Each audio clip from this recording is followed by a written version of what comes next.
Hey there, welcome to Board Game Hot Takes, the podcast where we give our immediate reactions to the hottest board games just minutes after playing them. My name's Tim. And I'm Chris. This is Adam. And we're going to give our hot takes on a whole bunch of games that Adam and I got to play this weekend. Adam came out to visit me for about 48 hours, and we gamed all weekend. So we're going to talk about a whole bunch of stuff this week. Let's jump in. So Adam, any thoughts about a weekend of gaming? I think you mentioned to me that this might have been the most games you got in a weekend. First, Tim, thanks for having me over. That was awesome. My brain is still trying to recover from trying to solve 48 hours worth of board game puzzles and try to outduel you, occasionally successfully. I think you came out with the edge at the end, but it was a blast. I had a great time. So just the stimulation was fantastic. To play in person felt unbelievable. And I got to say, there's a high degree of jealousy here. I was not able to join you guys, but if nothing else, it makes me feel really good about the idea of actually getting back in person to play games again. And just hearing you guys, talk about it just gets my heart thumping, That's what's exciting too. It's a precursor of things to come and more in-person games and what's around the corner and this kind of revival of everyone getting out to see each other again. That's what I'm looking forward to.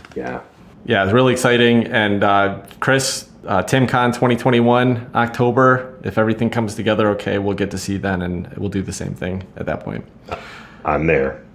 A couple thoughts I had. One is that if we do this again, I don't think I would want to learn and teach so many new games in one weekend. I think that was rough. That was rough for me. My brain was just jello by the end of the weekend. I was exhausted. I taught Adam a bunch of games that he hadn't played before, and he taught me a bunch of games that we hadn't played before, and we learned a game together. But it was a lot of mental power. Probably would have been smart for us to kind of tackle, 5 or 6 games that we already knew well, and then learn a few games in between. We played a few games that we knew well, but that was probably a little bit too much information overload for me. Well, I'm curious, why did you guys jump into so many new games? I mean, I would have thought you'd kind of go with some games that you knew well and wanted to get in a few sessions on.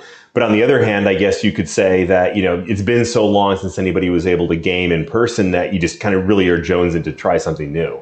I think Tim's totally right. If I go back and do it again, and to your point, Chris, it might be smarter to do a few games that we're more familiar with. But I don't know, I didn't think about it. It's my first time, playing this many games in a week. I didn't really think about the brain drain on trying to learn so many new games, because I think pretty much every game was either new to you or new to me, one or the other, Tim, except for there's a few that we had some touch of familiarity with. We played Dune, we knew that one well, and that felt great. We just glided right into that. It felt totally different than the other games. Exactly. It was a nice brain. It was a relaxing kind of break, even though it's a hard, stressful, you're always struggling through that game, but it was so easy to just jump into it and start playing right away. That was kind of a nice break. Right, the focus on Dune was playing against each other and not necessarily are we getting the rules right. So it was a lot different feel. Yeah, I think what happened, Chris, is that when a few weeks ago Adam got his second vaccine, and I was like, hey man, you're vaccinated, I'm vaccinated, why don't we try to get together sometime? So he's like, absolutely, I'm in, let's do it. So I started thinking about what we were going to be playing, and I sent him a shelfie, and I just said, hey, these are all my games, anything you've been feeling like playing. So he listed out 4 or 5 games that he was interested in, and then he sends me his list on BGG, and I was just like, yeah, there's a bunch of games I've never played before, I'd like to try them. So I think we kind of already had a plan of hey, these are the games we're going to try to get through this weekend. It was fun. It was awesome to get to experience a bunch of new games, and I'm glad we did. But it was, you know what I bet it's like? I bet this is like going to a con. Back in my old Magic the Gathering days, I used to go to cons and just play Magic all weekend. But I've never gone to a con where you're just going and trying all the new games, doing trial runs of all the new games and trying to decide what you're going to buy and stuff like that. I bet that's what a con feels like. People always say they're so exhausted by the end of a con, and I can understand that now. Yeah. Chris, have you had a weekend of intense gaming like that? 10 or 12 games? And did you play, if you did, follow-up question, was it new games or was it a mix or was it just games you already knew? I think the last time I had an intensive weekend of gaming, it was not a full weekend. It was the last time I was over at Tim's place in Palm Springs. And it was a family get together. So, there was family time. But in reality, we ended up hanging out a lot of the time playing games, and the wives would go and do their thing. And I think that weekend we ended up playing almost exclusively. We played a lot of Clank, and we played Batman Gotham City Chronicles. And that was it. We played those 2 games all weekend. Yeah. It was exhaustive for sure. Definitely. I think though, I remember that. And that was a little easier than jumping in and trying to learn and play, I don't know. We played like 13 games. Yeah, it's a lot. Yeah, I don't remember, but we played. We'll go through the list here in a few minutes. The one other thing I wanted to say is that what I did that I think was really helpful and what I would always want to do again if we did this is that every morning we'd get up, we'd have some coffee, and then Adam and I went for a little run before we started our gaming session. And that was awesome. Woke me up, gave me like some mental energy. Then I was super ready to jump in instead of just, starting the whole day off like that. So that was a great idea, Adam, and I'm glad we did that every day. All right, cool. Well, why don't we jump into the games that we played? And I've got a list here of everything we played chronologically. When Adam got in, one of the games that he had asked to play off my shelf was A Feast for Odin. A Feast for Odin is kind of a beast to set up, so I thought I'd have that all set up and ready for him to jump into when he got here. So he arrived at about noon on Friday afternoon or a little after that, and we got in and chatted for a few minutes and then sat down to play A Feast for Odin. So A Feast for Odin is an Uwe Rosenberg game published by Z-Man, and essentially it's a worker placement game, but it's a pretty interesting one. There's a huge board of like 67 actions, and the idea is that you're an old, like Scandinavian Viking culture, and you're just trying to live. So there's all kinds of actions from building houses and sheep farming and cow farming and going out on raids and pillages or whaling or hunting, crafting goods. There's all kinds of things you can do. They're pretty thematic, but you basically put your worker out on this huge board and then you do the thing. You trade one good for another, or you trade a stone to turn it into a whaling ship or whatever, a wood for a whaling ship or whatever. So there's kind of just like this series of actions you're doing back and forth. And then you've got this board in front of you. The player board is a big old pile of spaces. A lot of them have -1 points on them. So a lot of the things that you're doing is you're collecting goods. So if you trade one good for another, the good that you get is a cardboard shit that may be a 6x2 or 2x1 or whatever cardboard shit. And you're starting to put this out onto your main player board, and you're trying to cover up all the negative points, and you're trying to surround things so that you get income and extra goods and stuff like that. That's the gist of a game pretty quickly. But Adam, your first time playing, what are your thoughts on A Feast for Odin? What do you think about it? Yeah, so when I got there, Tim, I think we talked for about 3 to 4 minutes, and then we're like, let's go play again. So that was great. We got up there, it was all set up. I thought the game was fantastic. It was a cool worker placement where you kind of can see when the end is coming. It's a set number of rounds, and you have all these different places where you can put your workers. So the competition isn't too stiff for, there's always something you can do. You don't feel like you're going to get blocked out. Maybe there's an ideal space that you want, but there's always an option for, like a good second option for where you can put your workers. So I thought that was nice. Sometimes it's that getting blocked out mechanism is pretty stressful for me. But it was cool. You can see it's almost sandboxy in the number of directions you can take the game. So I thought that was great. I ended up taking these different little long houses, I think they're called, and trying to fill up those. I had some little bonus action, I think, that made it easier to fill those in. I don't know why I went that way. I just tried something. Trying to cover up the negative point values and starting with all those negative point values was a little stressful for me. I was like, oh no, the game's coming up. The end game is coming up soon.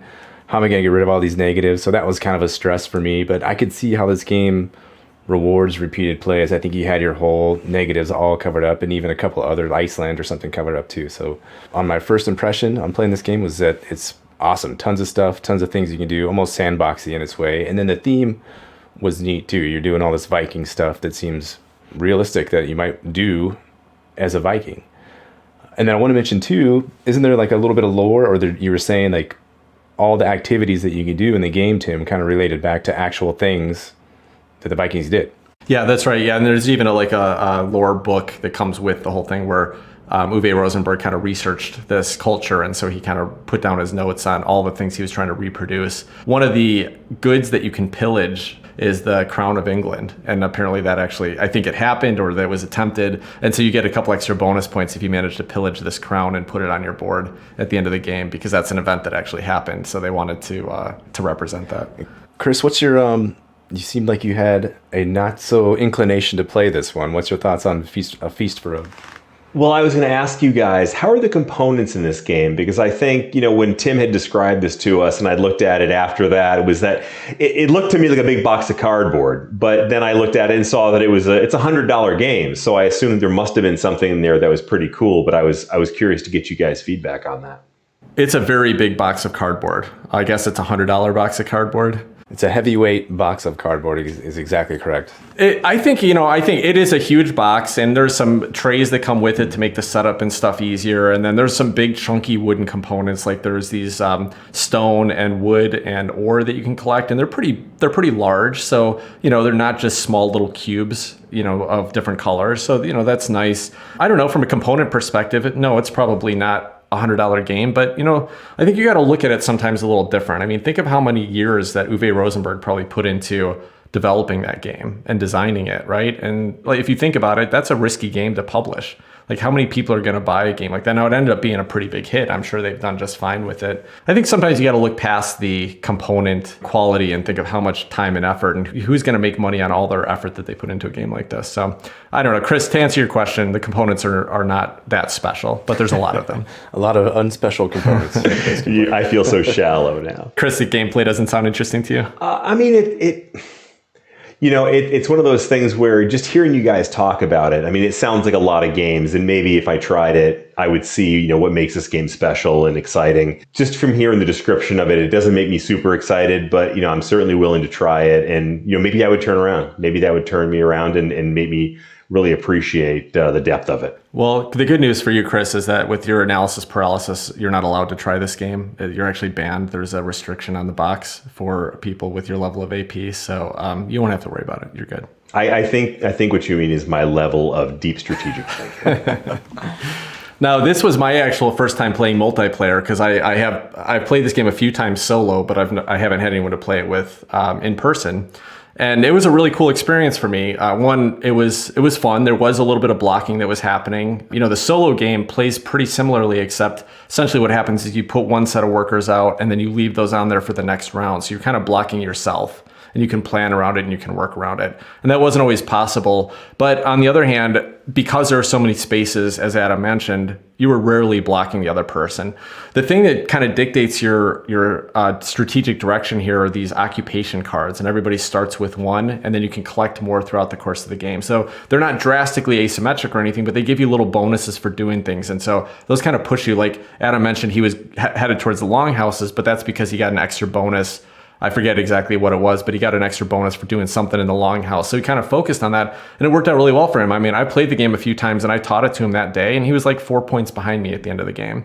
I'm no expert at it, but he had a completely different strategy than I've ever tried or seen before and managed to pull it off. So that was pretty cool. Fun to see multiplayer that, people can be going and doing different things. And it's kind of multiplayer solitaire, but you're still obviously trying to just do your best so that you can, win. That being said, what I've seen there's an expansion for this that a lot of people rave about, and when I looked at the components and kind of watched the gameplay of the expansion, I wasn't really interested in it. I didn't think it made any sense. But one of the things I think it does do is that it makes the worker placement spaces tighter based on the player count. And I do think that if there was fewer worker placement spaces in a 2-player game, probably would actually be a better experience, a more interactive experience in a lower player count game. So if I was going to play this 2-player again, I'd probably pick up the expansion right away and get it all ready to go that way. Where do you see the interaction here? I think I picked it up only from the worker placement spots, which we talked about. There's always, the blocking wasn't heavy, and there's always like a decent B or C option even. And then I guess the race to grab the big old pieces that you could use to cover up your board, the tetraminos or whatever they're called. Yeah, there was a little bit of race there. And then the other thing is those land strips where all the ore and wood and rock come from. Oh, yeah. You could kind of plan like, hey, I really want to get stone this time, but there's only wood available at the beginning of that strip. So if I wait till Adams takes that space and takes the wood off, then I can get some ore. So or stone or ore or whatever. So a little bit of, interaction there, and that you don't always have everything you need available to you. It's kind of dependent on what other people have taken. And sometimes Adam would take stuff that I was glad he took because I got to access to other things. And other times I was like, oh man, he just took that thing that I was hoping to get. So, there's some interaction there, and probably as you get to know the game, you could kind of watch that and say like, ooh, I want to take that before Adam grabs it because I know he needs stone to do his whatever thing he's kind of focusing on this game. So, but you're right, very little interaction. This is very much do my own puzzle and hope that I do it better than everybody else does. Yep. All right, cool. Well, I'm glad you enjoyed it, Adam. I wasn't sure if you would. In fact, I would have bet that you weren't going to enjoy it, but I'm glad you had a good time with it. Yeah, I'd always wanted to try it. The excitement of playing a game in person. The first game I played in person besides Sarah, it was exciting. So Well, yeah, that's probably good. I probably set you up with the right game. you probably could have thrown anything in front of me, and I would have been happy to play it. So I could have thrown a Path of Light and Shadow in front of you at that point. Well, maybe not that one. We'll get to that. We'll get to that in a few minutes. All right. So the next game that we jumped into was a game that I asked Adam to bring, and that was Canvas. Canvas is a Kickstarter game that he got recently. Canvas is a game where essentially you're trying to build paintings in the game. And so the idea is that you've got these 3 clear sleeves with just a background on them. And then there's a whole bunch of kind of clear inserts with some components of paintings on them. Like it might be a little girl standing there with an umbrella over her, or it might be like a picture frame or whatever, different components on these clear things that you insert into your slides. And so every turn, somebody either takes one of those slides or they build a picture, which is putting 3 slides into one of your clear inserts and finishing the picture. But each of the inserts has a number of little symbols on them. And so it might be, I think, like different shapes and different colors. So it might be a triangle on yellow, or a square on purple, or a triangle on purple, or whatever. So they might have 1 or more symbols on them. And then there's a whole bunch of scoring cards that are lined up. There's 4 lined up, and it's kind of cute because they're up on these little wooden easels, standing up like art. And so the goal is to basically try to meet the objectives that are on these scoring cards. Like one of them might say, you get a ribbon if you get 2 circles on a card, or 3 triangles on a card, or 1 of every color, or something like that. And so you're trying to get these pieces of paintings, put them into things, and create paintings that match up to the scoring conditions. That's how the game works. So I want to jump in here to start because this was my first play on this one. I thought this game was really cool. I mean, it's not a heavy game. It doesn't take very long to play. It's very thinky, though. There's a lot of iconography that you're kind of trying to figure out how it's going to fit together, 3-dimensionally, associated with these other icons you've got on the cards. So for the weight of it, it's got a decent amount of decision space for a fairly simple game. And then it turns into this beautiful, cool looking paintings that you're done. So at the end of the game, you've got three paintings that are a whole bunch of different components that are completely unique, all turn out really, really awesome. And we played it twice in a row. My first impressions on it is that for a game of that weight, I thought it was really fun. And I thought just working with the components was kind of a special situation. I thought, everything about the production was just amazing. And then you end up with just these cool paintings. And sometimes I was working towards the score, but I was also really happy when my painting came together and looked really cool. So it was kind of a neat experience. Adam, what were your thoughts? You've had this for a little while and you've played it a bit, but what were your thoughts on this? Yeah, for me, this one just worried me. It would be too light for you, Tim. I know it's not in your medium, your weight range. Your weight range, is that right? Anyway, it's a lot lighter. Stop talking about my weight. I know, sorry. I want to note too, so we have all these games on the Board Game Hot Takes Twitter feed if you want to follow along as we're talking about them. Basically, Tim took all these pictures and put them up there. So I think there's one of each game if you want to check them out. If you're scared of Twitter like I was, you don't have to log in or create a Twitter account. You can just type in BG_hot takes and search for us on Twitter. You can see all these games we're talking about. Anyway, the setup that you mentioned, Tim, it's not necessarily it's not the recommended setup. It's just a cooler looking one to put the little scorecards on the easels. And the game has you set it up a little bit differently. But, we put the scorecards behind the color of the ribbons that you get for activating that scorecard. And it's cool because it makes it look like an actual art competition, and it's pretty fun. Oh, are you supposed to use the easels for your own paintings or yeah, something? That's exactly right. Okay. So, yeah. Okay, well, it actually worked really cool because it was really easy to see those scoring cards. So, yeah, I thought it was fine. Someone else had this nice setup like that on Board Game Geek or something. Saw the setup, and I was like, that's a cool way to do it. Use all the easels and make it look nice. Yeah.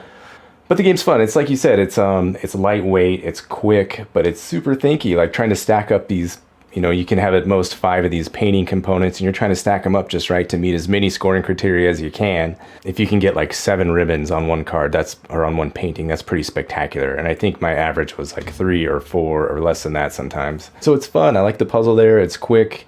We played it twice back to back just to get a feel of it with some different scoring cards a second time. So I think it's a great game for those gateway games you did on the last episode. I think this is one of those great kind of gateway games. People see all these components and they're like, what? This is a board game? And it's just relaxing. It's not too aggressive.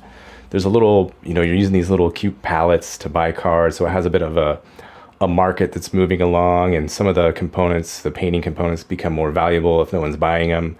So you might just take a component just to get more palettes so you can buy more stuff and have more options. So there's a bunch of different things you can do in this game that get introduced to a very pleasant experience. It also had the look of a game where just looking at the art would be a joy in itself, so there's like the weight of the game and the components, and it just looking at the pictures would be very pleasant. Yeah, that's absolutely true, Chris. And I was going to say, like, I remember playing it. I don't remember how we did. I think we ended up going 1-1, but ultimately it didn't even matter. It was a joy to play. It was just fun to, put those things together. Going back to Adam's point about this being a great gateway game, I think this is actually one of those challenging ones for me where I feel like it's almost a little too thinky for a gateway game. Maybe not. I mean, it's easy to teach, and I bet everyone would like playing it. But I had a struggle sitting there playing it and going like, oh my God, I don't even know what the right decision is here. I feel like I'm just going to mess myself up. And I did oftentimes.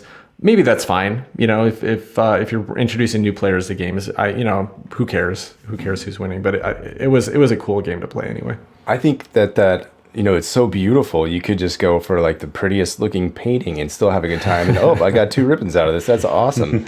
Yeah. And then if you want to go like towards the scoring cards, then that's like kind of the next level, so that you get the mechanics down, buy some cards, put together, and see if you get any ribbons. And then if you want to go thinky and hardcore, then that's an option too. So I think it's pretty fun. Yeah. Well, let me ask you guys this.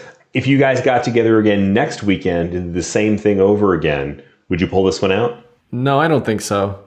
Not because I didn't like it, but because like I mentioned before, it's not my way to game. So I was talking to Adam this weekend though, and this would be a game that I would regularly request probably, or occasionally request when we were doing a regular game night where we were playing one, mid to heavyweight game over the night, but nobody shows up on time. So you end up with 3 people waiting for the 4th or 5th to show up, and we got half an hour. So this would be a game that I would have fit in, at the beginning of a game night to say like, we got 30 minutes, guys. Let's get Canvas out and play it. I would be happy to pull it out then. It was great to be introduced to it, but it's just not the weight of game that I'm ever going to request, other than just to try something out for a first time. Yeah. What about you, Adam? I think depending on the group, I don't know if I'd bust it out, for Chris and Steve and Tim and I, if we were hanging out, it probably wouldn't work with our group. But for certain groups, of course, I would totally request this and be like, check this out, guys. This game's pretty neat. I think you'll enjoy it.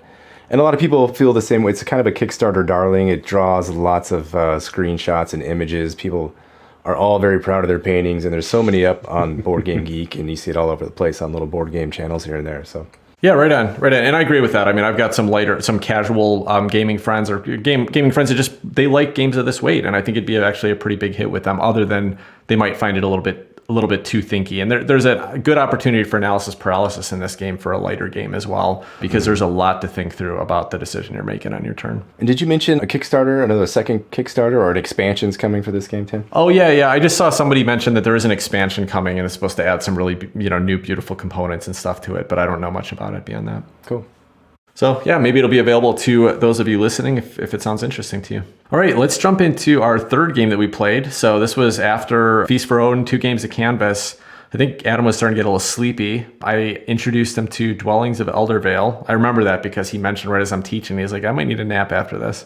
But I think he got a second win. So Dwellings of Eldervale was a game that, I've played before. Chris, you had a chance to play it and talk about it on the podcast. We've played it a couple times actually.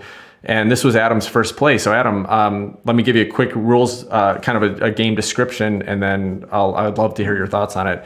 So Dwellings of Eldervale is a game that we covered in a previous podcast episode. So if you really want to get into detail on it, you can hear our thoughts there in a more full game description. But this is essentially it's a kind of an interesting hybrid of a worker placement game. Also has combat, and it's got some combo building.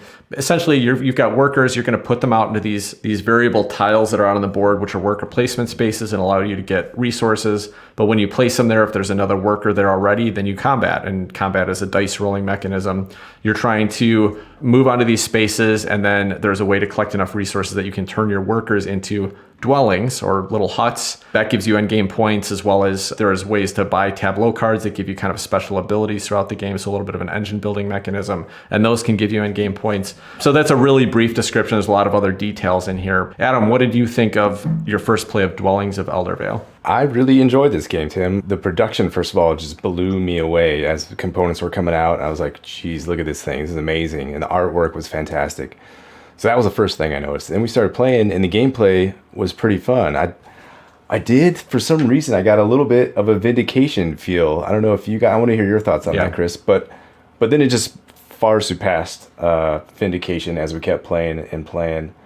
So I had a little strategy, working up the green track and trying to get as many green things as I could. If my wizard wouldn't have let me down in the final combat there, I would have won the game.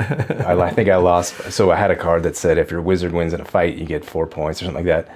And I had like 5 dice to Tim's 1 or 2 dice. And somehow Tim pulled it out because I didn't get to play my magical 4 extra points for a wizard card. It was like a 4 or 5 point swing. And I think Tim won the game by 3 or 4 points or something like that. So, Chris, what are your thoughts? Did you get any vindication vibes when you play this thing, or I want to hear your take on this? I don't know, man. Vindication. That's loaded words with me.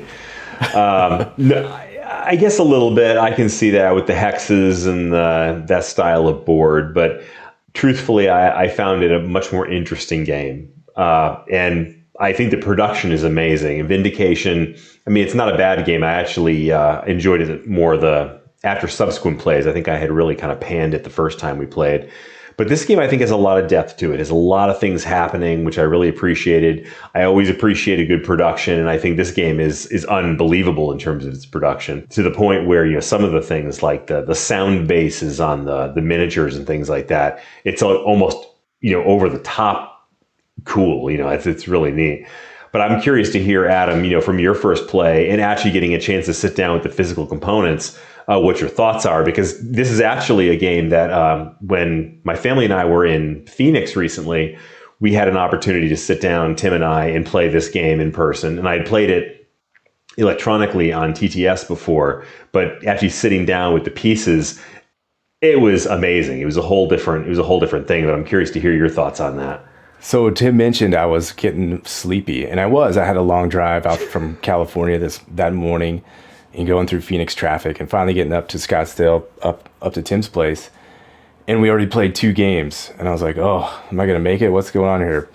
And then this was the first game that I felt like, oh my God, I'm here in person playing a board game. I get to touch these components. I get to manipulate these things physically and interact with this artwork. And that's when I started to get my second wind. And a little bit, I almost got like adrenaline-y. Mm-hmm. It felt so good. And I was like, this is why I love board games.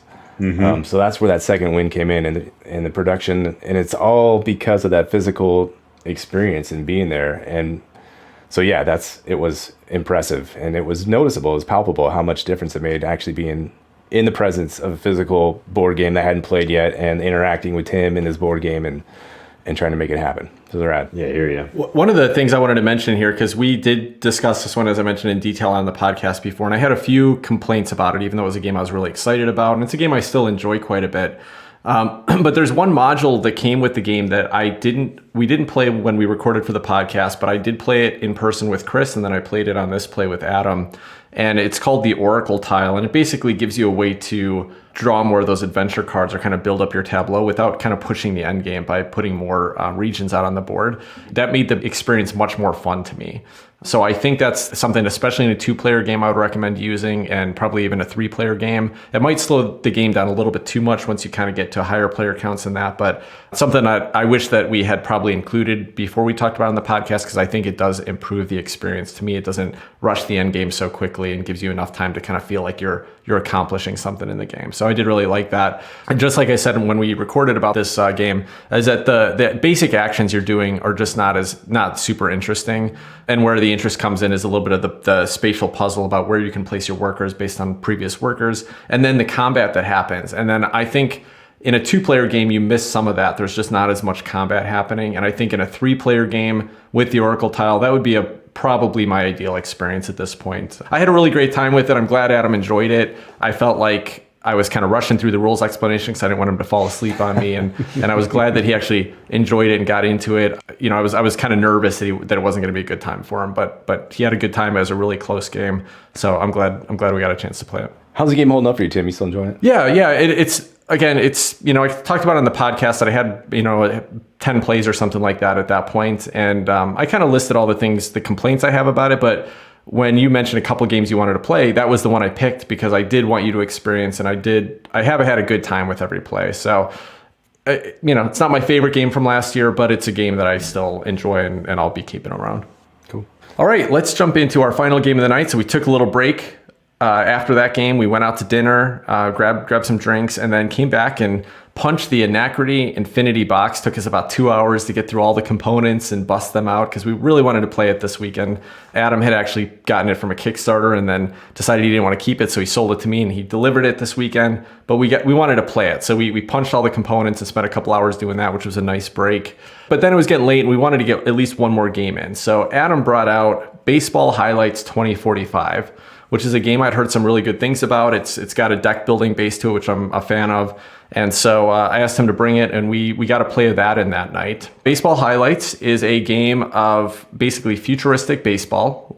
Feels very much like old-time baseball, except there's androids, there's some robots that are out there. So a little bit of the theme adds a little interest in the theme. But otherwise, you're essentially playing a baseball game, and the deck building is that each game is you draw one hand of 5 cards, and you take turns going back and forth playing a card. So I might play a card that says I get 2 bases, and then Adam can play a card that might say, essentially he's playing outfield on his turn, and so he could say stops 1 base or stops 2 bases or whatever, stops all hits.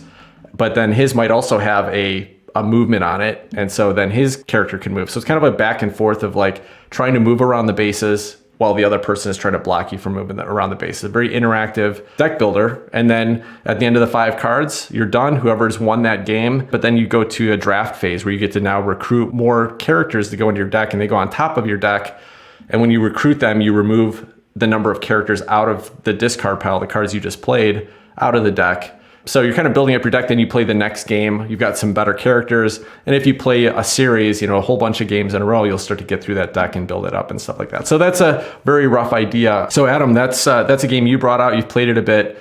Anything that stood out to you on your play this time? I just want to say I love this game. It's when I first got it, it doesn't even feel like a deck builder mechanic because the theme fits so well with the mechanics in this. You're playing your roster in a game of baseball, and at the end of the season or at the end of the game, you draft some new guys. That's not necessarily what baseball's like, but you draft some new guys. You send some guys down to the minors. So it's like you're, recruiting, you're picking up some dudes and making your team better.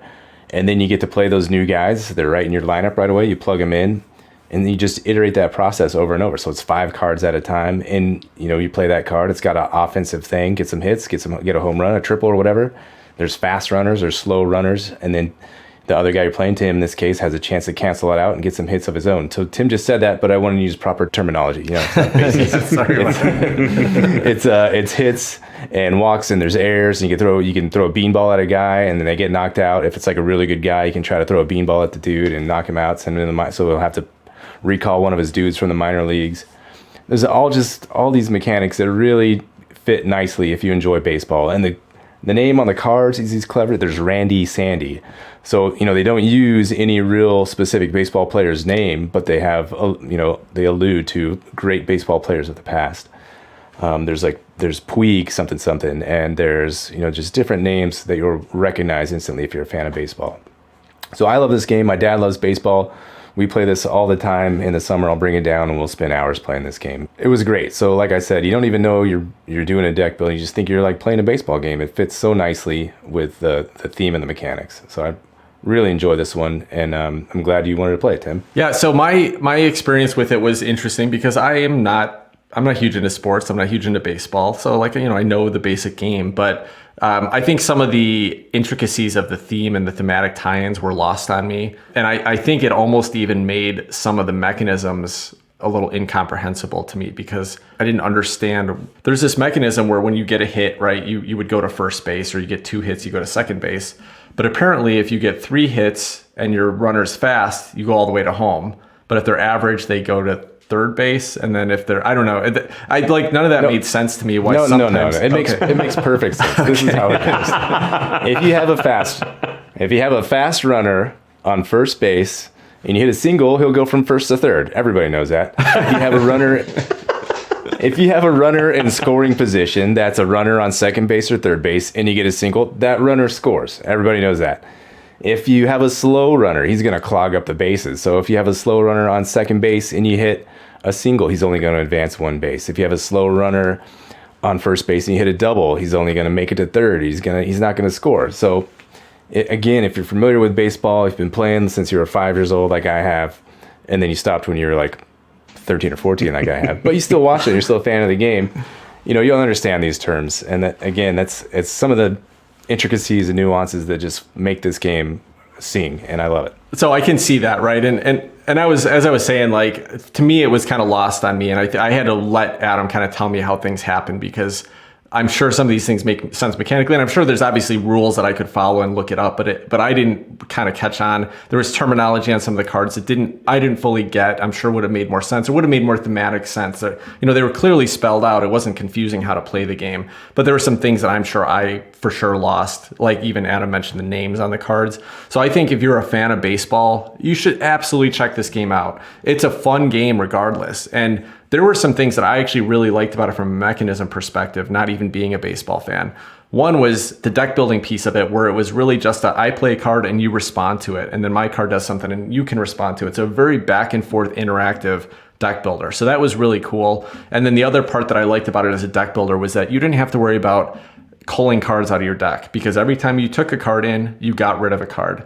That's a cool mechanism for deck building, and such the opposite of another deck builder we're going to talk about on our second day of games that we'll get into shortly here. But I thought there was some really cool, clever mechanisms, and I think if this was, themed differently, I might have actually been even more into it. But I was glad I got to try it. I'd heard some good things about it, so I'm glad you brought it out, and it was a cool experience. Chris, any thoughts over there from the on deck circle? Yeah. I mean, Tim's lack of baseball knowledge aside, I mean, I'm not a big baseball fan either, although I do have a 9-year-old in Little League. But I am a fan of theme, and I am a fan of history. And one of the things that I really liked about this game, and I had not played it, I've never even heard of it until you guys talked about it tonight, but I've been looking at pictures of it online ever since you started talking about it. And I really dig the production on this. It's a cool looking game. There's almost like a steampunk aspect to the pictures on it. It looks cool. I like this combination of old school and robots. I mean, that's what's not to love there. So it struck me as the kind of thing where, even though I'm not a huge baseball fan, I don't know the ins and outs like Adam does, but I'd love to try this. It just looks like a fun game. Yeah, it's like Americana and steampunky robots. Right. It's kind of a neat blend. Yep. That's a weird combo, but it sounds cool. Yeah. Every card basically looks like an old time trading card. Mm-hmm. It's got the little picture at the top with an image of a baseball player that looks like he's in his 30s, Yankees outfit. And then there's text at the bottom. The text, of course, is what you're doing with the card, but it feels like an old baseball card, so and pretty neat. And I think there's expansions. You can get a starter deck for basically any team in the league, and there's all kinds of expansions, so you can kind of tailor the game to your desires if you want. And they all thematically fit very well.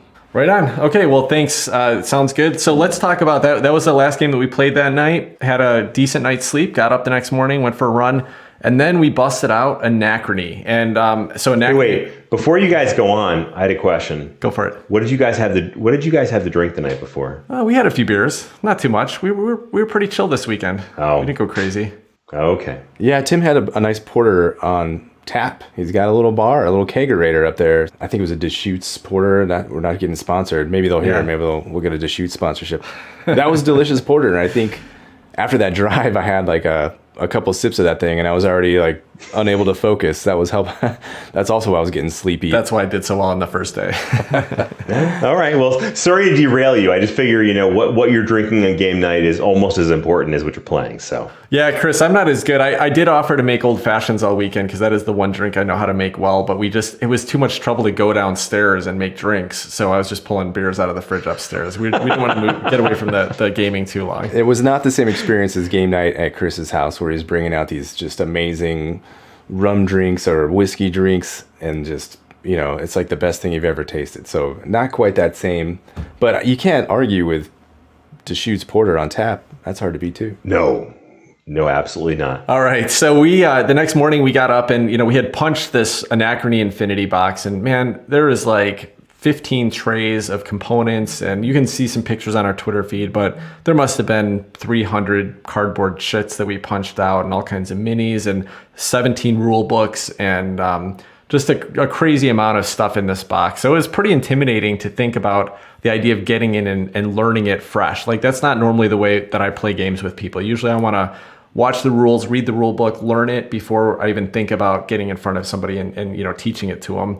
But Adam was game. He wanted to try it out while he was out this weekend, and I'm so glad we did. So we sat down, got the components all set up, did the setup out of the rule book, and then we turned on a video on the TV in the room. Yeah, Knights Around a Table. So if you're interested in learning Anachrony, this is a really excellent video. It's probably about 25 minutes long or something like that. But excellent rules description. By the time we got done with it, we felt like we were ready to jump in and just start playing. So wasn't near as bad as I expected. We got in, played our first game of Anachrony. Let me give you a really quick rules description of Anachrony. Anachrony is a game set in a future world where there's been a huge disaster. The few remaining people in the world have kind of split into factions, and they're trying to survive. But then they find out that there's time rifts, and you can actually go into the future. So the idea in the game is that you're trying to build up your civilization, but you can borrow stuff from the future. The problem is that if you borrow stuff from the future and you don't give it back to your past self sometime in the future, then you create, what is it called? Anomalies? Something bad. Anomalies. Thank you, Chris. You didn't even play the game and you already know the terminology better than us. So you create anomalies, which are bad for you. They can cause negative points. They can clog up your player board and prevent some of the issues you can do. So that's kind of the theme of it. But it's essentially a worker placement game. But this worker placement game is pretty interesting. So, there's a main board that you can go and do worker placement spots, but you can only do them if you use these exosuits. With the component set that comes in the Infinity box, there are these big, huge plastic minis that you slot your workers into. You send them out to the main board. Certain workers are better at certain things, so you'll get bonuses, or you can't do things with certain workers. And then you can start to build up places you can put your workers in on your own player board. So it's essentially a worker placement game. You're getting resources, you're trying to pay back your past self, and you're trying to get victory points. Very much a Euro, but very thematic. So Adam, first play, what did you think of Anachrony? I first want to say that worker placement game is such an understatement for this game. There's so much you can do. And that's such, I hear worker placement game and I'm like, do I want to play this game? This game, it blew all my expectations away, from production to the gameplay to artwork to everything. It was just a fantastic game. Can't say enough about Anachrony. I enjoyed it. I wanted to keep playing it over and over and over again. I just wanted to handle the component. This is another one where it felt great to be in person, playing games, handling these beautiful metal tokens like uranium, with whatever, the unobtainium that's from the future that the catastrophe caused. It's just a spectacular game. I don't know what your question was, Tim. Well, I was just rambling about how great this game was. I asked how your first play was. What do you think of it? It sounds like you enjoyed it. Okay. I enjoyed it so much. I'm happy it's found a good home at your place. Sounds like you're going to dig into the solo variant and get that going. I think this is a Euro game that even Chris could love. Chris, have you taken a look at the components? What are your thoughts about what you're seeing here of Anachrony? I think it looks beautiful. I love the art. I love the components. Honestly, when you talk about it as a Euro game, I'm looking at that going, man, the minis are too big. The art is too cool for this to be just a straight Euro game. And I'm curious, what would you guys compare this to? What other games have you had that seems similar to this conceptually? There's a whole lot, to be honest. This is not the basic concept of the mechanisms is that it is very much a worker placement game, and it's got some tableau building. So I don't know, Eldervale would be a super simple, very differently themed example of what Anachrony is. Okay. A great example that is, you would have a hard time finding comparison to, but Lords of Waterdeep. This is a worker placement game where you can construct buildings during the game. Now, the difference is that here, the buildings you construct only you can use. Other people can't use them. But it had that same, hey, here's a building available. I can build it. Now there's a new worker placement space available to me.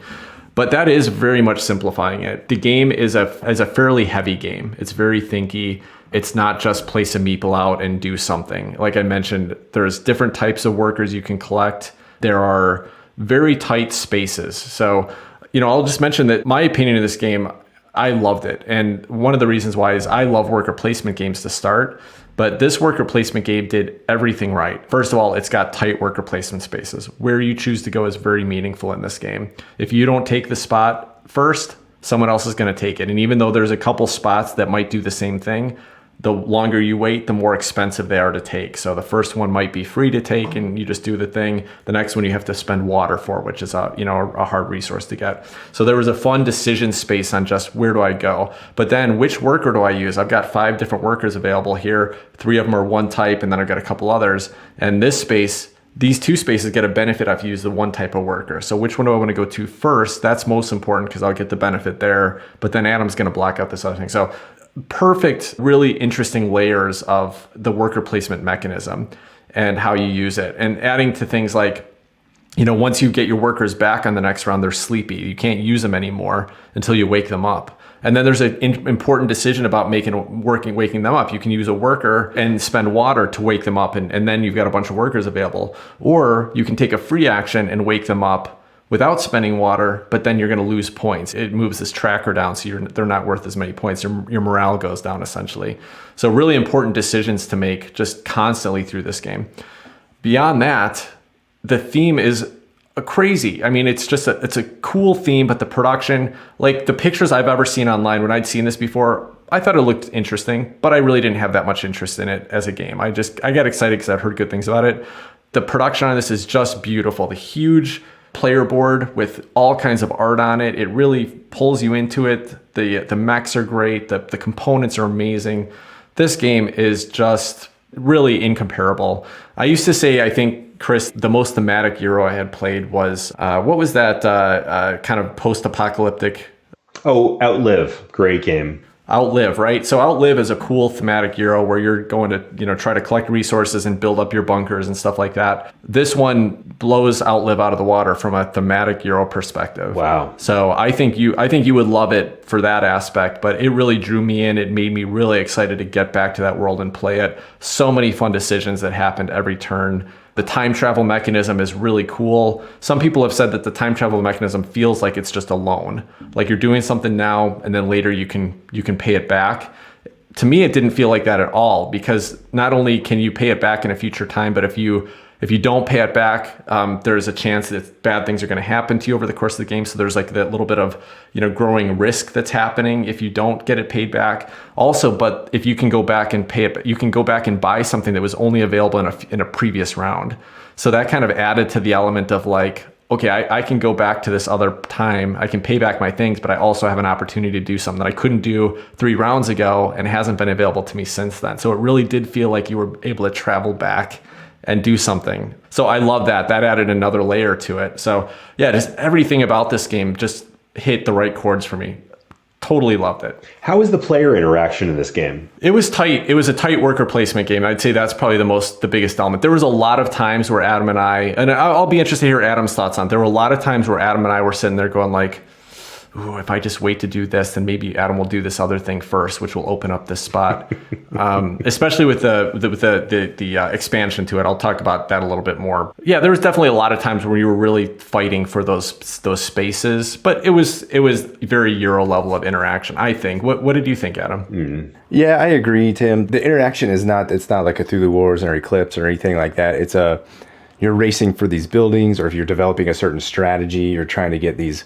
You're trying to build your tableau with the end goal of amplifying your strategy and helping you out that way. So there's a race for the different components in the different spots and for the things you want to do first. So that's about it. And there's one of the worker placement spots is, okay, I'm going to be the first player next round, and it costs you a little extra, and you get to do one of the other spots that's out there, but you got to pay a little more water to do it. So that's another one. So that's kind of the most. There's one more thing we shouldn't pass by, and that is that when at the beginning of the round, when you get to choose what goods you're getting from the future, both players reveal blindly at the same time how many things they're going to take. And you each have different chits. There's like 9 different chits in the base game that represent different things you can borrow from yourself in the future.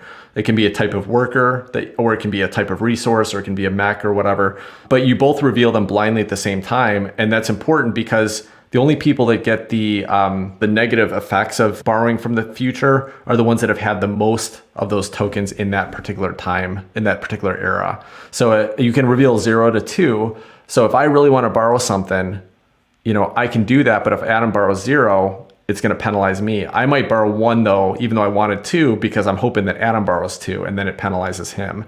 So there is a little bit of a blind bidding thing. And I would have guessed that would expand even more in like 3 or 4 players, but I thought it was still really fun at 2. That was a very nice touch. That whole little, oh, dang it, Tim only bid 1, same as I did. So now we're both going to have to roll. Or, haha, I bid 0 and Tim bid 2. He's like totally screwed now. So, that was a very fun aspect of it. And then until I was about to say, when we got to the expansion, there was that aspect of, oh, what can I do to delay and not pass so that maybe Tim will he'll glitch his dude over to, I don't know if it was a glitch or what the right word was called, to move his guy over to the valley so I could have this spot over here. So there's a little bit of like waiting and trying to bide your time to get the space.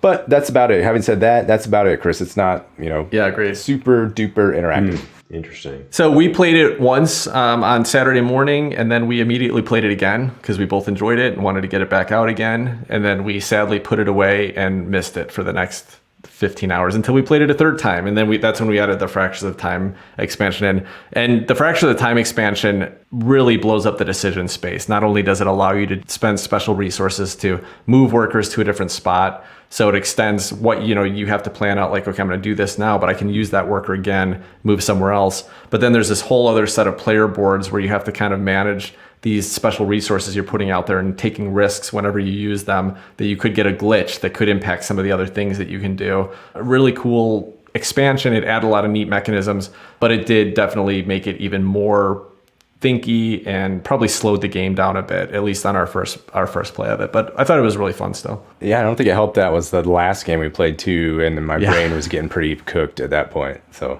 all right, sounds good. So I think we talked quite a bit about Anachrony there. Let's jump in. Next game after Anachrony, that's where we decided, okay, now it's time to play something we've played already. So we jumped into Dune Imperium, which we both know really well. In fact, we just played it again tonight for our game night. So it's a game that we all love, our whole group loves. Adam, anything you want to add to your thoughts on Dune Imperium from that play? That was probably the best play of the mini TimCon that we had there, as far as actual superior intellectual dominance and that showing out in the end score. So that's all I have to say about that. Obviously, Adam crushed me in that game. He had an awesome play. It was really cool. The one thing I want to add about our play of Dune Imperium, and we've had a podcast on this, so you can go back and listen to our thoughts on it. The one thing I wanted to add to that is that was my first 2-player game of Dune Imperium. And in the 2-player game of Dune Imperium, because there's a lot of conflict and fighting for alliances and fighting for the conflicts and stuff like that, they use kind of a dummy deck to get in your way. So it's kind of like there's a dummy deck and they have a couple workers, and you flip over a card every time. It tells you what worker placement space it goes to, and it tells you if they add cubes to the conflict and things like that. I will say that actually detracts for me a little bit, because I didn't think that the 2-player game was as good as a 3 or 4-player game. Like, I thought that having to manage that deck and the little bit that it actually interacted with you, because it didn't make any intelligent choices about what you would want to do, or what was important that turn, whether it was putting cubes into the conflict or whatever else. So to me, at least on a first play, I thought it was a pretty lackluster 2-player game comparatively. Still had a good time with it, but the fact that you can't just pull this out and have a perfect experience on a 2-player game dings it down a little bit, makes it a little bit harder to get to the table as an ideal experience. Chris, you didn't get a chance to talk with us on the podcast about this one, did you? No, you guys did this one on a night that I wasn't able to play. But you played it with us a couple times since then. Do you want to throw in your thoughts on Dune Imperium? Yeah, I mean, I think it's an amazing game. I don't know if it's a mental block or what, but when we've played this game, I feel like I just can't comprehend it. There's some games I play where I feel like I'm just casting around trying to do something to make it work, and this game, for some reason, is one of those. Now, having said that, some games are frustrating because of that. This one, I feel like I just want to conquer it. I love this game, and it's got a lot of interesting stuff happening. I like the theming, I like the components, I like even the very simple components to it, and I want to keep playing it. But it's such a confounding game from my perspective, and I'm not quite sure why. I played it. We've played it twice now, and I've come in last every time. So I'm not sure what that means, but last place in this case, the winner had 10 and won on a tiebreaker, and then Chris, you were down there at 8. So you're hanging in there the whole game. Last is last, dude. Last is last. You're right. That was pretty pathetic performance, and I despise you for being horrible at games. Oh. No, that's how I felt the first few times I played this games too. There's just a multitude of avenues that you can take to try to win this game, and Tim and I talk about it every time we play. Like each time you play, you discover something new and a different way to go and a different way to take the victory. So I think it's just really cool. Yeah, and I think I mentioned that the night that we played it is that after we got done playing, and Adam did crush me, but even right up to the last turn, he ended up like 4 points ahead of me, which is huge in this game. But right up until the last turn, I was like, I might be able to pull this off. Like, I have a way to get a couple points here. If it can go one more round, I could actually win this. So it always feels tight and competitive, and you've always got a chance if things go your way. And this is probably the game more than any of ever played that after we finish playing, we just sit there and talk about like, 10 minutes, we'll sit and just chat about like, oh, if I'd done this, if he hadn't been able to do this turn, this could have happened and this could have changed. And it's so much just focusing on like what happened that gameplay and what might have happened differently. I don't think we ever do that with games quite as much as we do with Dune Imperium, and it happened the same in our gameplay tonight. So I think that's a pretty special game that makes you think so much about what could have been and how things went down. Mm-hmm. Yeah, like I could analyze tonight's game for another 15, 20 minutes, just talk about all the things that happened. What happened? Tim ended up winning on a tiebreaker. He had the one of the in-game scoring cards that gave him 2 points. So then he tied me at 10 points, and then he had also the worst card in the game, or the best card of the game, if you have it, the tiebreaker card. So I was beating him by 1 spice. I was like, haha, Tim's not going to win. I got the tiebreaker. And he's like, well, guess what? I got the tiebreaker card for 10 spice. So he ended up winning 12-3 on a spice tiebreaker. It was pretty epic and fun. I went from like super high and pumped up, and then oh man, he's got the card. I lost it. And Tim was just giddy and like so happy that he won. And I just want to slap that smug little smile off his face. See, there we are. Even an hour later, we're still talking about Dune Imperium. And I have to admit, I mean, I felt like I didn't do a single damn thing in that game that had any strategy associated with it, whatsoever. And still to be only a couple points behind, there's something to be said for that. Yeah. All right. So we've got another game that we jumped into after Dune Imperium was Underwater Cities. And I was so glad when Adam chose this game off my shelf because we hadn't talked about playing it before. But this is one of my absolute favorite games. So when he picked it, I was super excited. Got to play one of the expansion modules. There's like an expansion module where there's little like archaeology chips on your board. So when you can build next to them, then it reveals that chip. You get a bonus and you can put it out on the selling board. I'd never gotten a chance to play with that before, so I was super excited about that. So we played this out and played some Underwater Cities, and you can hear a description of this and our previous thoughts on Underwater Cities on one of our previous episodes. But Adam, what do you think of another play of Underwater Cities? Were you glad you picked it? I was glad I picked it. This is another one where playing in person made such a huge difference to me. The game is pretty cool. It has that, matching your card color to the space on the board and get the extra benefit from the card if you match the color. And then the components you have, Tim, are just outstanding. I don't know what they're made out of. They're like compressed pearls. They're just, square. I don't know what they are. They're amazing. Like, I just wanted to do things to hold these things in my hand and put them in front of me so I could buy others. Like, I don't know what it is about these components. They make you want to get them. And so that was another one that the in-person experience was just, it's making me giddy think about these components. They're so nice. The gameplay is awesome. The art is awesome. And the vibrancy. We played this online a couple times. Just the vibrantness of the art and holding these cards in the hand and looking at all these goofy little pictures and weird, underwater sea life looking in this window at you. It was so cool. So I had a great time playing this game, and that was absolutely assisted by the in-person play. Chris, were you shaking your head over there? What do you think about this game? I'm laughing because, I like this game. The game is fun and I enjoy it. But I always have to chuckle when I see, Tim's reaction to this game, just how much he loves this. It's like, we've all got like that dude we know who's, my favorite band ever is ABBA. Or, you got Belle Biv DeVoe posters on your wall. And, it's like, it's good. I just don't quite get the fascination with it. It's a good game. I wouldn't say it's an amazing game. So Underwater Cities is the ABBA of board games? I'm okay with that. It is the Belle Biv DeVoe of board games. ABBA's pretty amazing, man. I kind of like. I was gonna say that ABBA is not a bad. I mean, geez, that's a pretty good. I would agree with that. I'm good with the ABBA of board games for Underwater Cities. I like ABBA and Underwater Cities. Yeah, so the upgraded components in that, Adam, by the way, mostly were from the BGG store from Board Game Geek. If you go there, they sell these Geek Up bits for a lot of games, and this is one where cardboard shits for all the components, for all the little materials, just wasn't going to do it justice for how much I love this game. So I bought all the upgraded shits, I bought the upgraded metal coins, and a number of other little upgrade components for the game. So the base game's not bad. It's got the little plastic domes and it's got the little plastic buildings you can build next to them. But otherwise it would have been all cardboard. So it's a better experience that way, I agree. But just glad we got a chance to play it. Still love this game. It was a lot of fun. One thing that I noticed though was it was interesting because how much I love this game, and Dune Imperium, which was my favorite game of last year, right? To me, this weekend, all I wanted to do was go back and play Anachrony. And I'm glad, I was glad we jumped over and played other games, but that might be a little telling. My feelings on Anachrony was that I kept thinking about like how much I wanted to be playing with those components and those mechanisms and working with that game. And these two games that I absolutely love, they paled a little bit after playing Anachrony. So I really got blown away by that experience. And I think the fact that Play of Underwater City is one of my favorite games of all time and played in person for the first time in probably a year, and it wasn't as exciting of an experience for me because I'd had something else that was just on my mind and I was excited about. That's interesting. That's very interesting because, I don't know, it could just be, it's very new to you and it's a new puzzle to your brain and stuff. So I want to hear how if the shine, if it stays shiny or if that starts to tarnish a little bit over time. I was going to make some amazing point, but I totally forgot what it was. So we'll move on and then you'll bring it up in like 30 seconds and interrupt whatever I was saying. Yeah.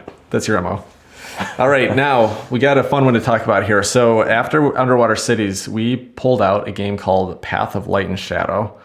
This is a game by Indie Board and Cards. Yeah. So Path of Light and Shadow is a deck building game essentially with a little bit of an area control mechanism. The idea is that you each have a starter deck like most deck builders, but you also have a character out on a board with some different region. On your turn, you can move to a different region, but every turn at the end of your turn, you draw 1 or 2 cards from a deck that's associated with the region that you're in.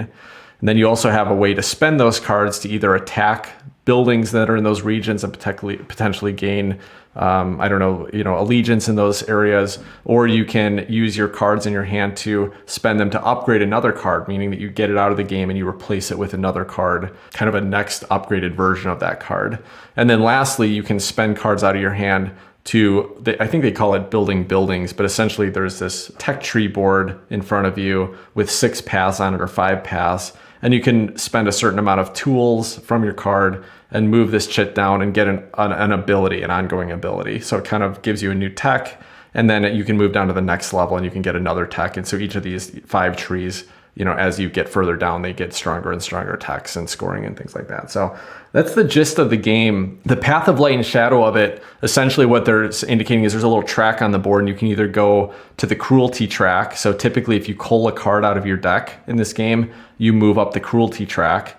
And if you draw a card into your deck or draw an extra card at the end of your turn, and there's some other ways, you move up the... I think Merciful track, yeah. So you're either going Cruel or Merciful. So Cruel is cull cards, Merciful is typically adding more cards to your deck.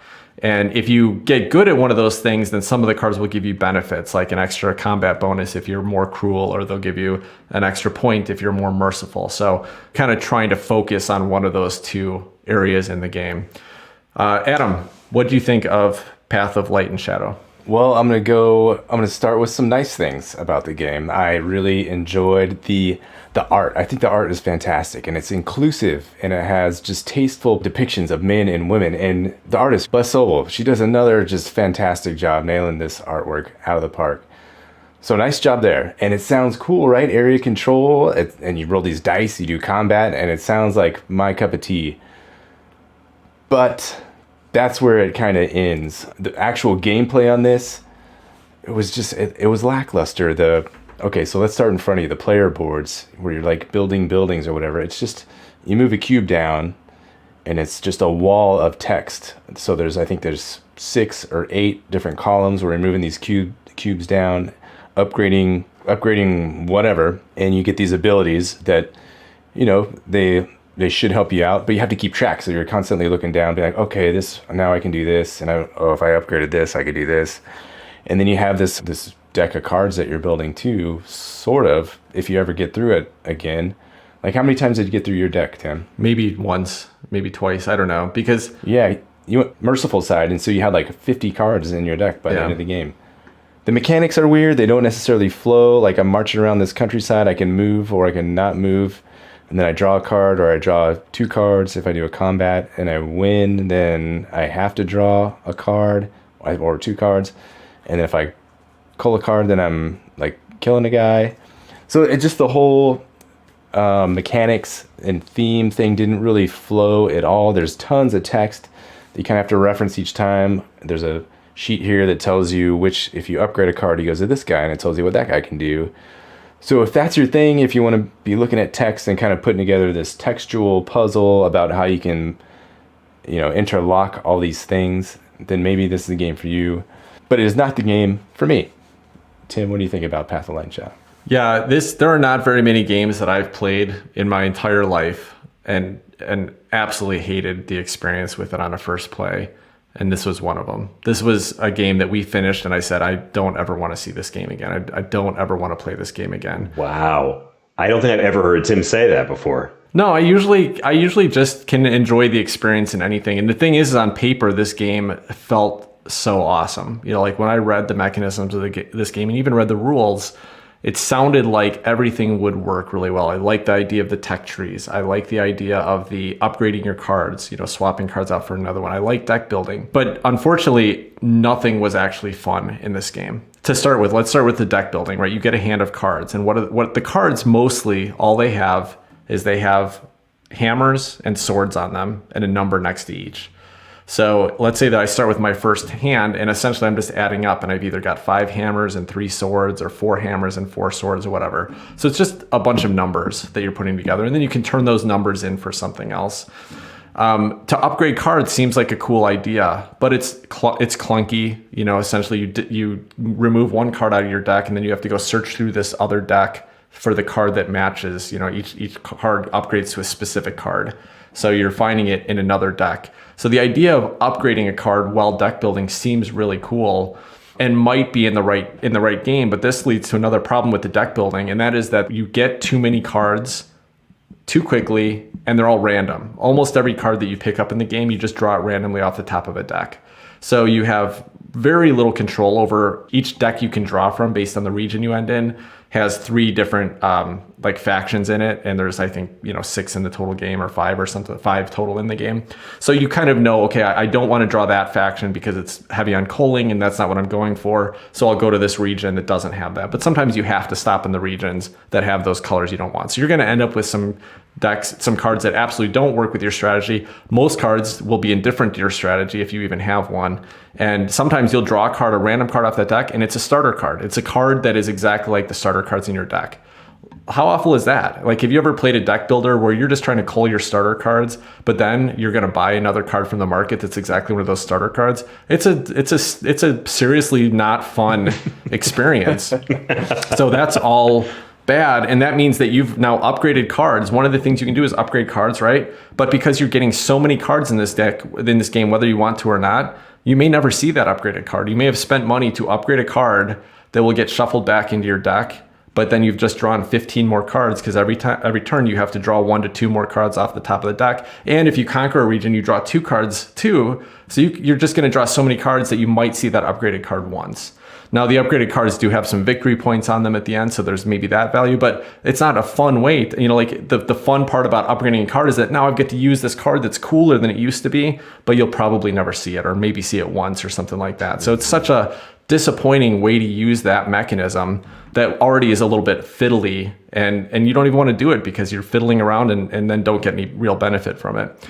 So those are some of the problems I had. Oh, the last thing I'll just jump in really quick, and Adam might add to this, is that when you go to a region and you want to conquer it, basically every region starts the game with this little stack of like Legos. They're not Legos, but they're like these big plastic components. You can tell this was a Kickstarter game because they're these big sculpted components. So if let's say that a region has a like a 15 power set of components in it, or 16. 5 items stacked on top of each other that had 3 little icons, and then a little one stacked on top that had 1 icon. So all those icons added together equals 16. When you go to conquer a building, you contribute swords on your cards, and then you roll some dice.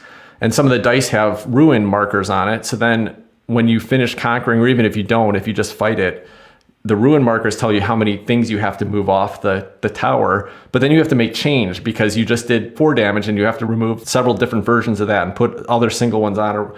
It's just the whole thing is just a big fiddly pile of not fun. So that's my hot take and my last remark on that. And the last time I'll ever play that game, that's how it felt for me.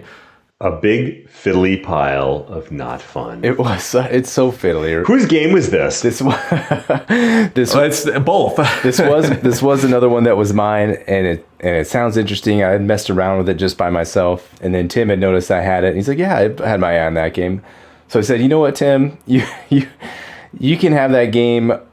Don't worry about buying for me. I'll take it for. Just give me a beer, and it's yours." That beer I gave you was way too good for that game. Man. Tim's conclusion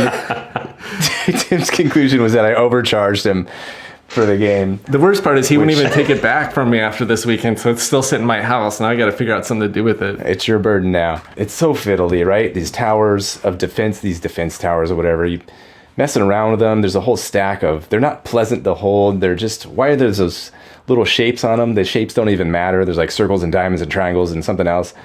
And it doesn't even matter. Like you would think that you want to organize them by, no, I don't know.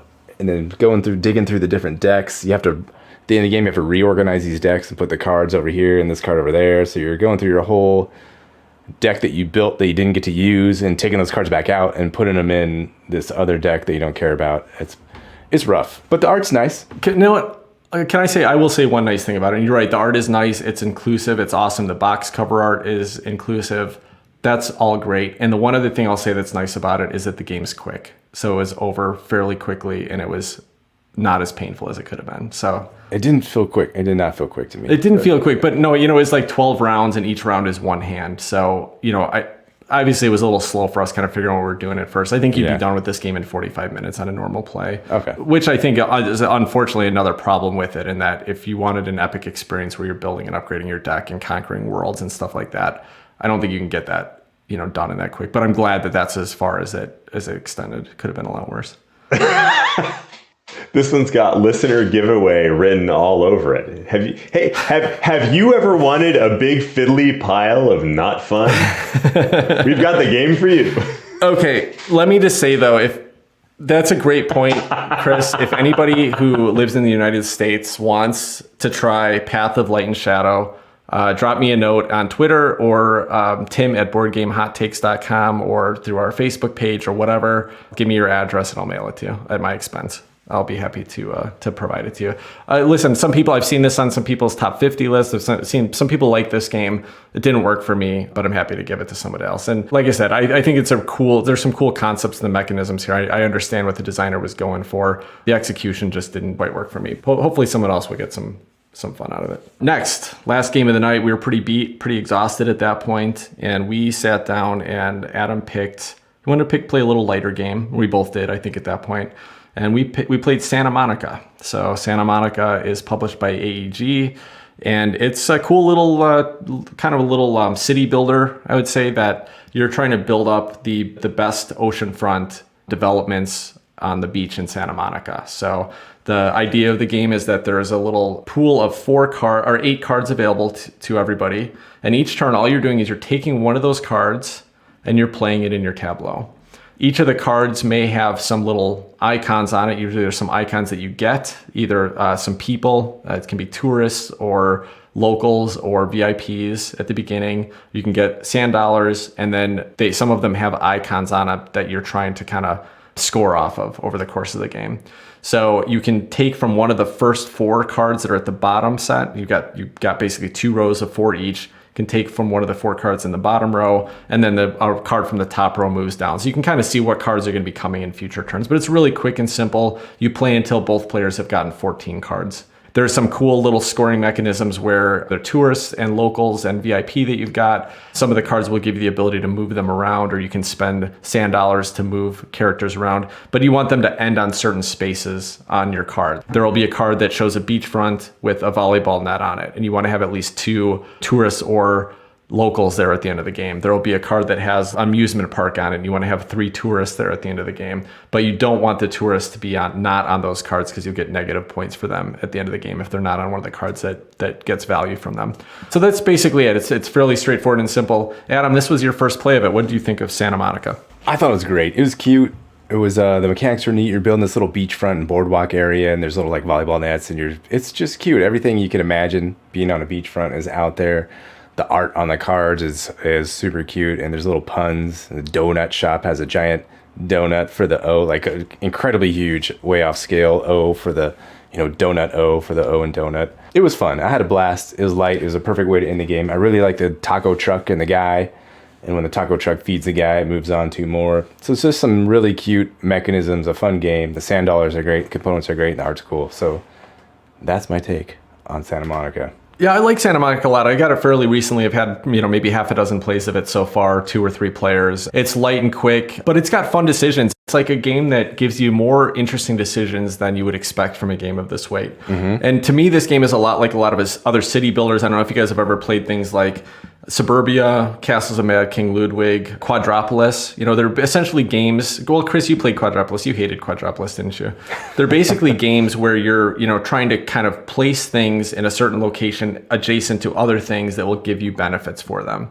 And so Santa Monica does that also. I think it's probably one of the best ones out there. The rules are so simple, but the decision space is really cool because you have one of 4 cards to pick, and every one of them may benefit you. It's not an easy choice. They may benefit you now, they may benefit you later, but also there's some special things, because if you collect sand dollars, you can spend them for special actions that might let you take a card from the back row. But you also have to be careful about the cards you're taking. They might have better symbols on them, but they don't let you move your people around, and if you leave people not in locations they need to, you're going to get negative points. So you got to plan all this stuff out, and it's just a fun, peaceful, the art is cute and beautiful, as Adam mentioned. It's just a fun little peaceful game. It's not stressful at all, but fun decisions to make. And he mentioned the foodie and the food truck, but basically those are sitting in front of one of the cards at the beginning. So it kind of gives you an extra motivation to pick a card that the foodie's in front of, because it lets you move a guy, or pick a card in front of the food truck because it lets you get a sand dollar rather. So that kind of adds to the decision. But then if the foodie and the food truck both get together, you get that card and you get 2 bonuses from it, and then they separate out again. So you're always watching not only like what's the card immediately that I need, but also will I get this extra bonus off of it. So simple mechanisms that make for some really fun choices. And then there's variable endgame scoring as well every game. A lot of fun with this one for the weight of it, and I thought it was a great way to end Saturday night. It looks super charming. I mean, as someone who is recently from Southern California, and Santa Monica being the place that you love to hate if you're from Southern California, unless you're from Santa Monica. It just looks like charming fun. Santa Monica is kind of important to me because I proposed to my wife in Santa Monica on the beach, in fact. And so when we first moved to Southern California, we literally hadn't fully made the move yet. She took a job in Southern California. We moved from the Chicagoland area. I was still working in Chicago, and for about a month, she was living in SoCal and I was in Chicago. And I came out to start looking for apartments that week. And I proposed to her on the beachfront in Santa Monica. I just moved there. I didn't really know much about it, but we had a beautiful dinner overlooking the ocean, walked out to the beach afterwards. And so Santa Monica is kind of special to me. I'm glad I've got this in my collection. That's awesome. Yeah, it's a great story, Tim. That's cool. That is really cool. All right, so let's move on to, that was our last game of Saturday. So we moved to Sunday morning. And by the time I woke up Sunday morning, Adam was already upstairs setting up Star Wars Rebellion, which was one of the games that I requested that he bring and reteach me, because I've played it about 3 times in the past, but they're always about a year apart. It's a decent amount of rules and a lot of components. I couldn't remember exactly how to play. I have this in my collection. I was trying to decide whether I wanted to keep it, and I thought Adam, being an experienced Rebellion player, it'd be fun to just jump right in, have him kind of give me the rules quickly, and we could get in and start playing. So this was my first time getting to play as the Rebels in Star Wars Rebellion. If you haven't played it, this is a big, sprawling, a lot of people call it Star Wars in a box, because basically you've got this huge board that is a map of a whole bunch of planets in the Star Wars world. One player plays the rebels and one player plays the Empire. And the Empire has a whole bunch of ships and resources. And their goal is to find the hidden rebel base. And at the beginning of the game, the rebels pick one of the systems in the whole planet and they indicate what's their hidden rebel base. So they have this information that the Imperials don't know, but they have very few resources. And it's kind of a card game. You all have a few characters on each turn. You put a character out either to do a mission, which is one of the cards that you have available. You reveal it and you send that person on a mission. If you succeed, then you maybe sabotage an Imperial base, or you move in and capture a rebel. And then on the Imperial side, you're really just trying to move around, and every time you can get troops on a system, if the rebel base is hidden there, you found the rebel base and you go to a final combat, and if you can defeat the rebels on that base, then you win the game. So the rebels are trying to hold the Imperials off for a certain number of turns, and they can kind of push that turn marker up by being successful at completing some objectives. So that's a very short description of Star Wars Rebellion. Adam, do you have a fun time playing Star Wars Rebellion on Sunday morning? Man, I love this game, Tim. What I do feel a little bad about is the rules are fiddly, and unless you're a finely calibrated Star Wars Rebellion player, you're gonna forget some rules. And I have to reference the rulebook almost every time I play this game because it's just not completely clear, what the exact flow is. In general, you put a card out, you put assign a leader to a mission, you execute the mission, and then the guy gets a chance to counter that mission. You roll some dice and see if you succeed or not. That's kind of in general what happens. And then there's combat every once in a while. A couple of things I had to look up there and make sure we got the flow right. So it's a great game. I think it's fantastic. And if I played it on a monthly basis, I would have the rules down and it would flow a lot better. So there is that element. But having said that, I love this game. I got to do so many fun things. I think I captured one of your guys early. You came in and rescued her. You're like, yes, I rescued her. Then I used my Darth Vader special card that captures one of the leaders that came in and rescued her. So that was hilarious. And it was Princess Leia was the second person you captured as well. Yeah, I captured Leia. There's another card in there that lets you convert them to the dark side. So you can actually pull one of the good guys to become a dark side player, which is also hilarious. There's so many cool things you can do. I got to destroy Yoda's planet with the Death Star. Dagobah. It's not the Force Moon of Endor. Dagobah, thank you. I couldn't remember the swamps that bubble all the time like a giant carbonated soda. Dagobah. Screw you, Yoda. So there's so many fun things you get to do in this game. I love it. What'd you think of it, Tim? Did you have fun playing it or did you not? Yeah, no, I did have fun playing it. And this was my first time playing as the Rebels, which I always wanted to try. The few times I played in the past, I always just kind of randomly got to play the Empire. And the Empire has such an overwhelming force on the game. And I think, and I've only played with new players before this time, and I think if you're playing new, the Empire feels like it's easy to win because it's just like you have all these ships that are being built up every time and the Rebels are just barely squeaking by. And I was worried about that feeling, like coming in and playing the Rebels and just feeling like I was just shut down the whole time. And I was, like, Adam crushed me in this game, but it was still a blast. It was actually really fun to play because the Rebels mostly win by trying to complete these hidden objective cards. And they're really challenging to complete, but it's really rewarding when you can like come in and just barely squeak out of combat and take out the last ground troops on this planet. And then, I turn over this objective card. I move the time marker up one more space. So really challenging, really fun to play that side for the first time. I agree. The game is super fiddly. I think this is a Fantasy Flight issue that, they're so focused on making games that are thematic experiences, which they can succeed at, I think, at the expense of the sleekness of a game. That added with the fact that the playtime is just so long. I think that my problem with this game is that it's a fun experience, but if I could play 3 or 4, midweight Euro games in the same amount of time, I would almost always rather do that. Mm-hmm. There are a couple things I want to add here. So this was the first time I got a chance to play with the new expansion. I forget what the expansion's called. It's like the Rogue One characters are in it. Do you remember what it's called? Rise of the Empire. Okay. So the Rise of the Empire expansion does fix one of the things I really didn't like about the base game. And I've even mentioned it on this podcast before, and that is super fiddly, long, extended combats. The combat isn't that much quicker in this, but it's a much more interesting decision. So instead of just rolling dice and then maybe playing this like add 1 card or subtract 1 card and just extending things, now there's this preset hand of cards that you have for your ground battles and your space battles. And on each basically each time you're rolling dice for battle, you get to play one of these cards. And if it matches a ship that's in that battle, it gets a better bonus. And if it doesn't, it gets a worse bonus. But you only get that card once until you've used up your whole deck and have to reshuffle it again. So it's a very interesting and fun choice on every battle about what I'm going to play this time to improve my chances. And depending on what my opponent plays, it may or may not be a good thing. So that was really fun. That was a good improvement to the combat. I really like that. I have this in my collection. It's a hard decision for me whether I want to keep this, but I think I'm going to keep it until I get a chance to play with my brother, because he has not been to my house since I've gotten this game. And I think he's going to really enjoy the thematic experience of it. I think it'll be a fun thing for him and I to do together.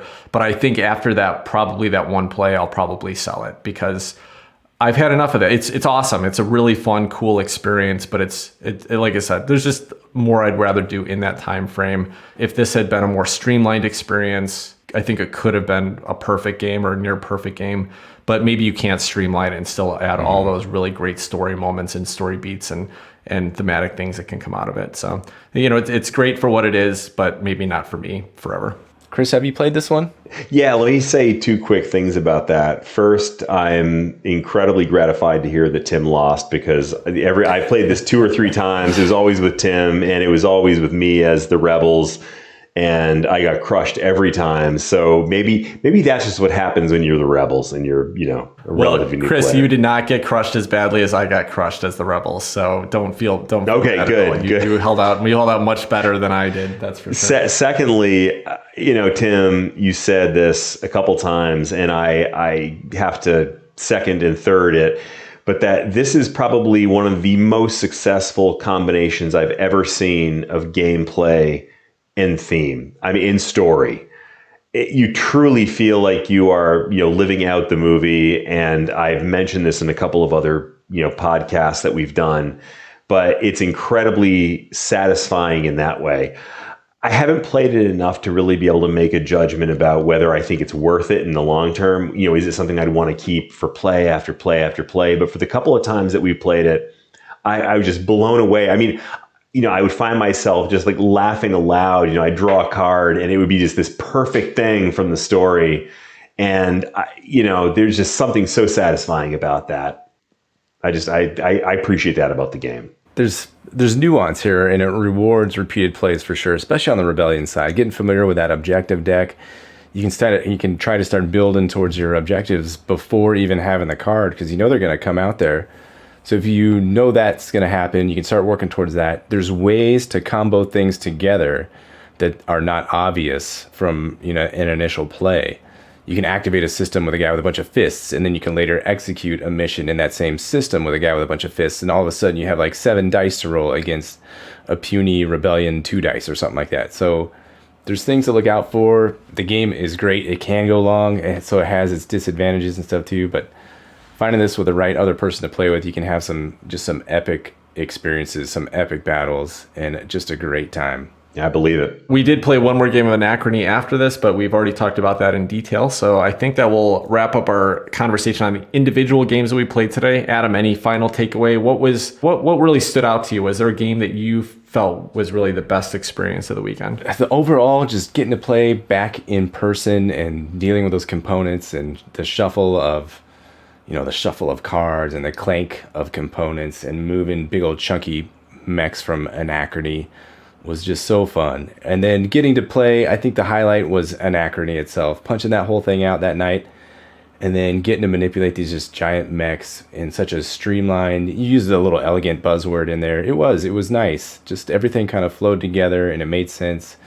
And that was just cool to see that. And I know you're going to enjoy it so much more than I would. So I'm happy it's found a great spot at your house. But still, that Anachrony was a highlight for me, for sure. What about you? Yeah, the same for me. I just have to call that out one last time that right now, if I were to do one of those pub meeple, comparison things where you kind of rank all your games together and run them up against each other, I don't think there's anything else that I've ever played that I would rather play than Anachrony at this moment. It is very fresh. I feel like there's a lot to explore with it, and I just had a really fun time playing that experience. But to me, I think it is really just the perfect combination of the types of mechanisms I love in games and adding some new levels and some new layers that I've never seen before that I really liked puzzling out and playing with. So I'm excited about it right now. I don't know how much other than solo play going forward. I don't think it's a game that my local gaming friends at this point are going to be playing with me. So we're going to get this out at TimCon for sure. I want to bring it with, and we'll play it again then. Hopefully, as things start to open up and I start to meet some new people in this area, might find some more people to play it with me, and I'm hoping to, because man, I just love this game so much right now. Really glad I got a chance to try it. And Adam, thank you so much for sharing it with me. And I'm glad you backed a Kickstarter you didn't want, so I could have it. So No problem. But yeah, great time. Glad you made it out for sure. It was an awesome time. Let me ask you guys this. So going into this conversation, we'd had a little bit of conversation during our game of Dune about what you guys thought about the games you played. And I kind of knew Anachrony was going to be the number one for both of you guys. So I'm curious, for both of you, what was your number two from the weekend? I think it would have to be, Underwater Cities was probably my number two game. And again, that should be, it's probably not a surprise. You know what? I'm going to change that. I had a great time with Underwater Cities, but I've played Underwater Cities a lot. I want to say that getting to play A Feast for Odin in person, to me was it was a special experience. It's something I've been wanting to do for a while, and to get to try that out and see how different strategies worked and how someone else thought through the game, that was really fun to me. Now, it's not a game that is maybe one I want to come back to all the time. It's not going to be up there with like Dune Imperium, or at this point, Anachrony, or some of my other favorite games, Underwater Cities. So I wouldn't say that game itself was my favorite, but for that weekend, I think that was a pretty special experience for me, just to kind of see how that played out and experience that. Nice. So this is a bit of a cop-out answer, but I'm going to come to the real answer here in a second that you're looking for, Chris. I think Dune Imperium still sings for me. I love playing that game and just being able to get a strategy going that works, being able to like cull some cards and like draw a bunch of cards, getting something together that all flows, and being able to execute it just feels so good. I love that game.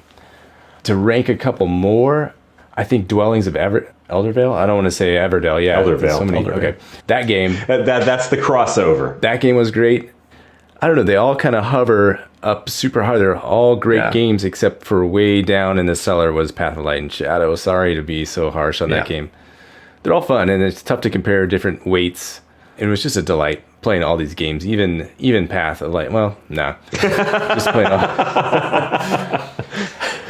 Sorry, Path of Light and Shadow. Sorry, man. I don't want to be mean, but all these games were fun. I had a fun time, but those were probably. So Anachrony was a highlight. Dune Imperium I loved. Dwellings was great. Feast for Odin was great. I'm glad I got to experience all these games, and just hanging out was the highlight for me. Yeah, for sure. Yep, 100% I agree with that. That's true. I said A Feast for Odin, but I think any one of them were just, it was fun exploring, hanging out, playing a game with somebody else, and especially with Adam. Yeah, he was a decent house guest. I try not to junk up the place too much. All right, sounds good. Well, I think that will wrap up our episode this week of Board Game Hot Takes. I hope you all enjoyed the conversation and our thoughts on the number of games we played this last weekend. Tell us your thoughts on them. What did we get right? What did we get wrong? Do you actually like Path of Light and Shadow? If you do, I'd love to hear why, or how it sings with you. Otherwise, love to hear from you on social media about anything else. If you have any questions about the games we played. Until next week, take care, everybody. Bye, guys. Bye-bye.